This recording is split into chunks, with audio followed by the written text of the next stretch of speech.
అదే RTV app వార్తల్ని క్షణాల్లో చదివే అవకాశం ఉంటుంది. ఒక న్యూస్ పేపర్, ఒక టెలివిజన్ ఛానల్ మీ చేతుల్లో ఎప్పుడూ ఉంటాయి. జిల్లా కలెక్టర్ గారికి, ఎస్పీ రోహిత్ గారికి, పిఓఐటీడీ రాహుల్ గారికి, ప్రియమైనటువంటి పత్రికా విలేకరులకి, గదవాకు సంబంధించినటువంటి ఘటన బాధాకరం.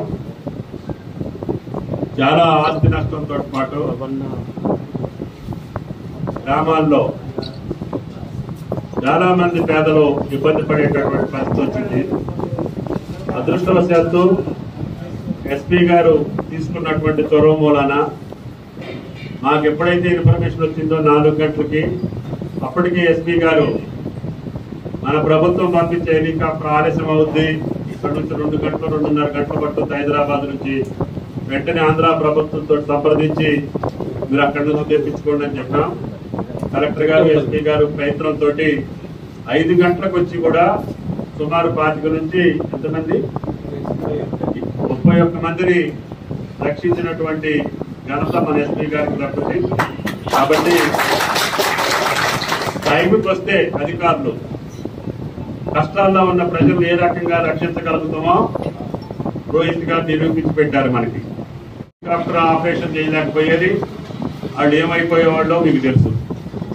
కాబట్టి మేము ఎప్పుడైతే ఫోన్ చేయకముందు ఆయన బయలుదేరి కొత్తగూడెం నుంచి ఇక్కడికి వచ్చి ఆంధ్రవేలోనే అన్ని అరేంజ్మెంట్ చేసుకొని ఆ ప్రభుత్వంతో మాట్లాడి కలెక్టర్ గారిని కోఆర్డినేట్ చేసుకొని ఇంత విపత్తులో కూడా ఒక ప్రాణహాని జరగకుండా చూసినందుకు ప్రభుత్వం తరఫున రోహిత్ గారికి, కలెక్టర్ గారికి, పిఓ గారికి ప్రత్యేకంగా ధన్యవాదాలు. కష్టాల్లో ఉన్నారు, అధిక వర్షాలతో ఇబ్బందులు ఉన్నారు.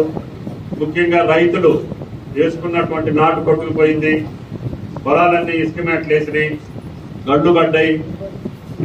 పుల్లరారు చెప్పినట్టుగా నిమ్మ తోటలు, మామూలు హార్టికల్చర్ కూడా నష్టం జరిగింది. గుమ్మడి లాంటి కోళ్ళకి పాపం చేపలు కూడా లేకుండా మొత్తం పంపించేశారు.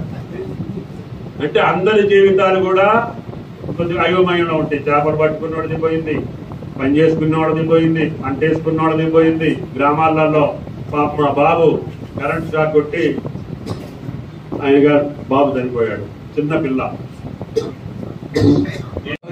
ఎవరైనా సరే వాళ్ళు ఎట్లా ఆదుకోవాలో మీరు ఆలోచించి చెప్పండి. సీఎం గారికి చెప్పి రిలీఫ్ ఎంతో కొంత ఆ కుటుంబానికి ఏర్పాటు చేద్దాము. తర్వాత ముఖ్యంగా ఇక్కడ ఉన్నటువంటి పెద్దలందరూ 89లో కూడా నేనున్నప్పుడు మంత్రివర్గంలో లేకపోయినా దిగిపోతే కూడా మనోళ్ళందరికీ మళ్ళీ ఆ ప్రాజెక్టును రివైవ్ చేసి మళ్ళీ కాలువలు బాగు చేపించి, నేను మంత్రి అయ్యే రోజు ఈ ప్రాజెక్టు కింద కేవలం 2000 ఎకరాలే సేద్యం అయ్యేది. మీ దయ వల్ల నేను మంత్రి అయిన తర్వాత మొత్తం ఏలేర్పాడు, కుక్కునూరు దాకా కాలువలు తవ్వి 16,000 ఎకరాలకి నీళ్లు ఇచ్చాం. దురదృష్టవశాత్తు మళ్ళీ నేను లేనప్పుడు 89లో దిగిపోయింది. ఈ మధ్యలో రాష్ట్రం విడిపోవటం వలన ఈ ప్రాజెక్టు ఉమ్మడి ప్రాజెక్ట్ అయింది. ఇది గోదావరి రివర్ బోర్డు కంట్రోల్లో ఉంటుంది. 2 రాష్ట్ర ప్రభుత్వాలు నిధులు ఇవ్వాలి. ఆంధ్ర ప్రభుత్వం 80% ఇవ్వాలి, మనం 20% ఇవ్వాలి. ఇప్పుడు ఉన్నటువంటి పరిస్థితి చూస్తే 2 ప్రభుత్వాల యొక్క కోఆర్డినేషన్ కూడా గత 5 సంవత్సరాల్లో సరిగ్గా లేదని తెలుస్తుంది. వీళ్ళు అడిగినటువంటి పైసలు ప్రభుత్వాలు ఇవ్వకపోవటం, మెయింటెనెన్స్ కరెక్ట్ చేయకపోవటం, అధికారుల నిర్లక్ష్యం కూడా ఉందని చెప్పి రైతులు చాలా మంది చెప్తున్నారు.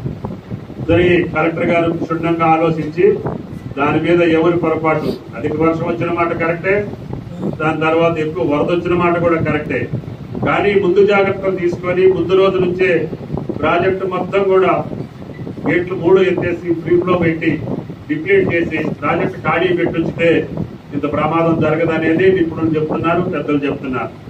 సరే, జరిగింది కాబట్టి ఈ ప్రాజెక్టుకి ఆ ప్రభుత్వంతో కూడా మాట్లాడి రేపు వచ్చే సీజన్లో పటిష్టవంతంగా ఇప్పుడు వచ్చినటువంటి వరదకు తగ్గట్టుగా డిజైన్ చేసి అవసరమైతే ఇంకా 2-3 గేట్లు పెంచైనా సరే మళ్లీ భవిష్యత్తులో ఈ ప్రాజెక్టుకి ఎటువంటి నష్టం జరగకుండా చూసే బాధ్యత ఈ ప్రభుత్వ పరంగా నేను తీసుకుంటానని చెప్పి మరి అందుకనే ఈ రోజు వచ్చిన వరద కంటే ఎక్కువ పెట్టి ఇటువంటి గేట్లు ఇంకొక 2-3 పెట్టామనుకోండి, ఇప్పుడు 40 వచ్చింది, 70 వచ్చింది. దానికి కెపాసిటీ 40,000 క్యూసెక్లు అంటున్నారు. ఇయర్ 70,000 వచ్చిందంట. అవసరమైతే 80,000కి డిజైన్ చేసి రేపు భవిష్యత్తులో ఎంత వరద వచ్చినా కూడా ఈ ప్రాజెక్టుకి ఇబ్బంది లేకుండా చూసి నిపుణులు ఇంజనీర్లు పంపించి గోదావరి రివర్ బోర్డు తోటి కూడా పరిశీలింపజేసి వాళ్ళు ఇచ్చినటువంటి డిజైన్ ప్రకారంగా నేను వచ్చినటువంటి వరదను అసెస్ చేసి ఈ వర్షపాతానికంటే ఎక్కువ వచ్చినా కూడా ఈ ప్రాజెక్టుకి ఇబ్బంది లేకుండా ఆంధ్ర ప్రభుత్వంతో మాట్లాడి రేపు వచ్చే సీజన్లో కంప్లీట్ చేపిస్తానని చెప్పి మీకు ఈ సందర్భంగా మనం చెప్తాం. కలెక్టర్ గారు అందరినీ ఎన్ని ఎకరాలు నష్టపోయింది, ఎన్ని ఎకరాలు ఎస్టిమేట్ పెట్టింది, ఎన్ని ఎకరాలు పంట పోయింది అసెస్ చేయించారు. ఆ నివేదిక ప్రభుత్వానికి రాగానే 2-3 రోజుల్లోనే ఆ రైతులకి ముఖ్యమంత్రి గారితో మాట్లాడి ఎంతో కొంత సహాయం చేస్తే ఆ రైతులు నిలబడతారు. ఇళ్లు మునిగిపోయినాయి కానీ ఇళ్లు కూలిపోయినాయి కానీ ఏంటంటే ఇమీడియట్ గా ఇవ్వమని చెప్పాం. నీళ్లు పట్టినటువంటి ఇళ్లకి ఈ రోజు 10 కేజీలు బియ్యం, ఆయిల్, కొంచెం పప్పు వాళ్ళు ఇమీడియట్ గా వండుకోవడానికి ఇప్పటి వరకు భోజనాలు పెడుతున్నారు. ఆ 70 ఇళ్లలో ఉన్నటువంటి 250 మందికి ఏం చేయాలో ఆర్డీఓకి కలెక్టర్ గారికి వాళ్ళు పరిశీలించి వాళ్ళకి కావాల్సినవన్నీ ఇవ్వమని కలెక్టర్ గారు ఇప్పుడే చెప్పారు. కాబట్టి ఈ ప్రాంతం నన్ను ఎదుర్కొని పెంచినటువంటి ప్రాంతం. ప్రతి వాగులో ప్రతి వంకలో నన్ను మోసుకెళ్లారు. మీ దయ వల్ల నాకు అవకాశం వచ్చినప్పుడల్లా ఈ మండలంలో నేను ఇక్కడ గెలిచినా గెలవకపోయినా మీ గాండ్ల అవ్వడం, కావడిగుంట్ల, ఉమ్మడి వెళ్ళి మొన్న కూడా ఈ బ్రిడ్జ్ ఆగిపోయిందని తెలిస్తే మొన్న అధికారంలో నేను లేకపోయినా ఆ ప్రభుత్వం మీద మందలిచ్చి ఆ బ్రిడ్జి కంప్లీట్ చేశాను. అది ఇప్పుడు మళ్ళీ అటు ఇటు అప్రోచ్లు పోసి లేకపోతే ఇటు నుంచి నందిపాడు 3 నిమిషాల్లో పోవచ్చు, లేకపోతే నందిపాడు గూడెం ఆఖరికి గుట్టల మీద కూడా మీరు తిప్పారు, గుబ్బల మంగములు కూడా ఎక్కించారు. నాకు భగవంతుడు ఎంత శక్తి అంత నేను చేసే అవకాశం నాకు వచ్చింది. అందుకని మీరు కష్టాల్లో ఉన్నారని చెప్పి, ప్రాజెక్టు ప్రమాదంలో ఉందని చెప్పి నాకు తల్లడిల్లిపోయా. ఏమైనా ప్రమాదం జరుగుద్దేమో, ఎవరికైనా ఏదైనా ప్రమాదం జరుగుద్దని. ఎస్పీ గారు తీసుకున్న చొరవ, జిల్లా యంత్రాంగం, కలెక్టర్ గారు, పిఓ గారు వీళ్ళందరూ కూడా ఆ మనుషులు బయటకు వచ్చేదాకా మేము గుండెలు ఇట్లా అనేవి. హెలికాప్టర్ టైం లైట్ ఫెయిల్ అవుతుంది, హెలికాప్టర్ వాళ్ళు మళ్ళీ వెళ్తారా గంటకి ఎస్పీ గారు, కలెక్టర్ గారు మాట్లాడి వాళ్ళని రక్షించారు. అన్ని ప్రాణాలు రక్షించినటువంటి ఎస్పీ గారికి, కలెక్టర్ గారికి, పిఓ గారికి ప్రత్యేకంగా మళ్ళొక్కసారి రాష్ట్ర ప్రభుత్వం వారికి ధన్యవాదాలు తెలియజేస్తూ, మీరు కూడా అటువంటి అధికారుల్ని వాళ్ళ సేవలు అందుకునేటట్టుగా, వాళ్ళ సేవలు అందిపుచ్చుకునేటట్టుగా గతంలో చేసినటువంటి మంచి పరిపాలనని మళ్ళీ రేవంత్ రెడ్డి గారి ప్రభుత్వ కాలంలో కూడా మనం చూడాలి. దానికి నాకు ఎంత శక్తి ఇస్తే అంత మీకోసం నేను సహాయం చేస్తానని చెప్పి విజ్ఞప్తి చేస్తూ సెలవు. మరిన్ని వీడియోస్ కోసం ఛానల్ ని సబ్స్క్రైబ్ చేయండి, లేటెస్ట్ అప్డేట్స్ కోసం వాట్సాప్ ఛానల్ ని ఫాలో చేయండి అండ్ లింక్ డిస్క్రిప్షన్ లో ఉంది.